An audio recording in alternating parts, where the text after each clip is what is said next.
Grabe yung ulo. Nangamatis yung ulo ni Tomato. Nangangamatis yung ulo niya. Hello mga kaisda, meron tayo ditong bagong bagong flower horn. Medyo malaki na to. Malaki na sa Juby to. Ano to? Hindi lang to basta flower horn. Huwag nyo ismulin to kasi first runner up to ng small CCC category sa nakaraang Rise of the Monster show na ginanap sa Quezon City. Ayan. So, ina-acclimate lang muna natin siya. Tapos mamaya after 30 minutes, i-release na natin siya. Ay, nakita nyo naman, oh. Ulo pa lang, ulam na, oh. Bali na-acquire nga pala natin to kay parang Elmer. Aalagaan natin to ng maayos kasi favorite natin yung color niya sa yung itsura niya, yung cock niya. Kaya pagbubutihin natin ang pag-aalaga dito.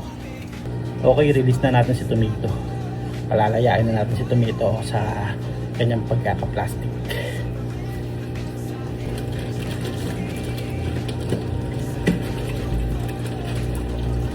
Ito na. Handa na pa kayong makita si Tomato. Ito na si Tomato. Lalabas si Tomato.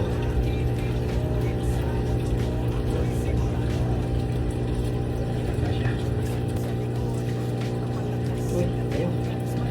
Ay, lumabas. Ayun! Welcome, Tomato. Welcome. Hello, Tomato. Ito na si Tomato, mga kaisda. Oh, meet Tomato. Nakamatis yung kanyang ulo. Yan, nakamatis yung ulo niyan. Kakabiyahe pa lang yan. First placer yan. Huwag yung ginaganyan kasi first placer yan. The first placer. Pinangalanan natin siyang Tomato. Yan. Maraming salamat, Pre Elmer. Ito niya naman, oh. Puging-pugi. Sayang, hindi siya nag-champion. Sino kayo nag-champion? Ako curious to ako kung sino yung nag-champion. Yung karapat dapat bang nag-champion yan o ito si Tomato ang nag-champion.